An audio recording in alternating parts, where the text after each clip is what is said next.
अकेला जा रहा है। इसीलिए मैं बिहार के नौजवानों से खास करके ये अपील करना चाहता हूं। दोस्त, एक बात याद रखिएगा, ये लड़ाई किसी पार्टी को सत्ता में लाने की नहीं है। ये लड़ाई इस बात की है कि अगर हम इस देश के नागरिक हैं तो हमारा हक इस देश के दूसरे नागरिकों के बराबर है कि नहीं है। लड़ाई इस बात का है कि अगर इस देश में गृह मंत्री का बेटा कौन है, बोलिए ना जी, आपको ईडी से थोड़ी डर लगता है। अरे इस वीडियो में जो है बहुत ही प्यारा सा बात बताया गया है किसान भाइयों के लिए। आप इस वीडियो को पूरा देखिए और सुनिए और समझिए कि किस तरह से कन्हैया सर जो हैं समझा रहे हैं और स्पीच दे रहे हैं कि किस तरह से किसान को तकलीफ़ हो रहे हैं, किसान का लोन माफ़ नहीं हो रहा है और उद्योगपति का लोन माफ़ हो रहा है। आप देख सकते हैं, ऐसा नेता ही हमारे देश को चाहिए। इस तरह के नेता बहुत ही कम मिलते हैं। आप देखिए पूरा वीडियो और अंत तक बने रहिए हमारे चैनल पर। आप लोग तो ईमानदार लोग हैं। आपके घर पे अगर इनकम टैक्स वाला आ जाएगा तो उल्टे उसको चाय पिला करके जाना पड़ेगा। आपको घबराने की जरूरत नहीं है। डरे वो, घबराए वो जो बेईमानी किए हो, जो ईमान से जीते हैं, उनको डरने और घबराने की जरूरत नहीं है।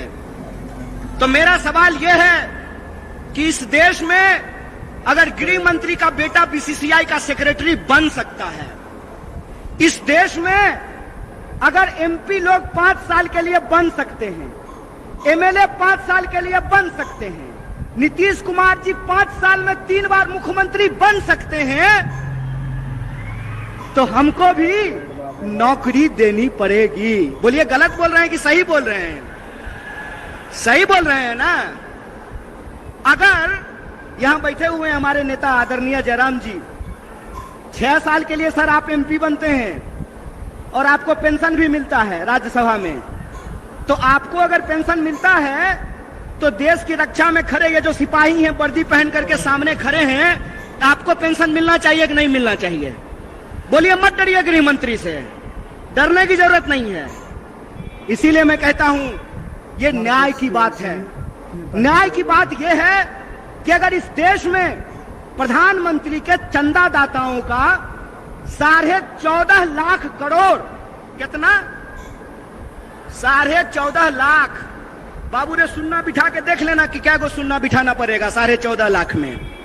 14.5 लाख करोड़ अगर प्रधानमंत्री के दोस्तों का कर्जा माफ किया जा सकता है तो बिहार के भीतर भी मखाना उगाने वाले, मक्का उगाने वाले, धान उगाने वाले, गेहूं उगाने वाले और सब्जी उगाने वाले किसानों का कर्जा माफ करना पड़ेगा। बोलिए, गलत बोल रहे हैं कि सही बोल रहे हैं? कॉर्पोरेट का कर्जा माफ कीजिएगा और किसान का कर्जा माफ नहीं कीजिएगा। बीसीसीआई का सेक्रेटरी बनेगा गृह मंत्री का बेटा और हमको जो है ठेके का नौकरी दीजिएगा। मंत्री बनेंगे 5 साल के लिए, प्रधानमंत्री बनेंगे 5 साल के लिए और अग्निवीर योजना के तहत हमको 4 साल का नौकरी दीजिएगा। 4 साल का नौकरी दीजिएगा और उसमें देश की सेवा करते हुए अगर हमारी शहादत होती है, हमारी जान जाती है, तो हमको शहीद का दर्जा नहीं दीजिएगा। हमारे घर से लोग फौज की नौकरी करते हैं, बेल्ट की नौकरी करते हैं, हमारे घर से लोग शिक्षक की नौकरी करते हैं, पुलिस की नौकरी करते हैं, खेती करते हैं, मजदूरी करते हैं। इसीलिए हम मंच पे खड़ा होकर के राजनीति नहीं करते हैं, न्याय और हक की लड़ाई लड़ते हैं। ये बात याद रखिएगा। और उसी न्याय की, हक की लड़ाई में मैं बिहार के नौजवानों से एक अपील करना चाहता हूं। दोस्त, घबरा करके आत्महत्या करने की जरूरत नहीं है। हम वो धरती हैं जहां चंद्रगुप्त पैदा हुए थे और मौर्य साम्राज्य ने सिकंदर तक को चुनौती दिया था। हम वो धरती हैं जहां हम सत्य और अहिंसा का पाठ भी पढ़ाते हैं। तो हमारे यहाँ दशरथ मांझी भी पैदा हुए कि एक छेनी हथौड़ी से पहाड़ काट करके रास्ता बना दिया था। हम उस बिहार के लोग हैं। इसीलिए मैं अपने बिहार के आदरणीय निवासियों से, नागरिकों से एक अपील करना चाहता हूं। आपको फैसला करना पड़ेगा। आपको तय करना पड़ेगा कि आप अन्याय के साथ खड़े हैं कि न्याय के साथ खड़े हैं। बोलिए, आप लोग न्याय के साथ खड़े हैं? इतनी जोर से आवाज लगाइए कि सत्ता को घबराहट होने लगे, उनको यह एहसास हो जाए कि बिहार एक बार फिर से इस देश में क्रांति के लिए, बदलाव के लिए तैयार है। उनको घबराहट हो जाए कि उनका जो फूट डालो राज करो की नीति है, वो फूट डालो राज करो की नीति नहीं चलने वाली है। और ये फूट डालो राज करो की नीति क्या है? टीवी खोल करके देख लीजिएगा भाई लोग, आपसे कोई शिकायत नहीं है। हमको मालूम है कि जो लोग मीडिया में नौकरी कर रहे हैं उनके पिताजी प्रधानमंत्री नहीं है, गृह मंत्री नहीं है, मुख्यमंत्री नहीं है, वो साधारण परिवार के लोग हैं। लेकिन जो मालिक हैं वो मालिक इस देश के 140 करोड़ लोगों के साथ बेईमानी करने के लिए तैयार हैं।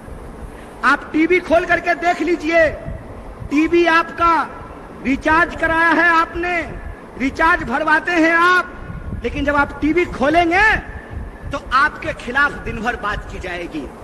मैं आपको याद दिलाना चाहता हूं, कितना ढिंढोरा पीटा गया, ढिंढोरा पीटा गया ना कि कर्पूरी ठाकुर जी को भारत रत्न दिया गया है। बहुत खुशी की बात है, बहुत खुशी की बात है कि कर्पूरी ठाकुर जी को भारत रत्न दिया गया है। लेकिन कर्पूरी ठाकुर जिस समाज के लिए लड़ते थे, जिस समाज के हक और अधिकार के लिए लड़ते थे, उनके बच्चों के भविष्य के साथ खेला जा रहा है, उनकी नौकरियां समाप्त की जा रही है, उनकी नौकरियां छीनी जा रही है, किसानों को उनके फसल का दाम नहीं दिया जा रहा है, मजदूरों को मजदूरी नहीं दी जा रही है, महिलाओं के साथ अत्याचार किया जा रहा है।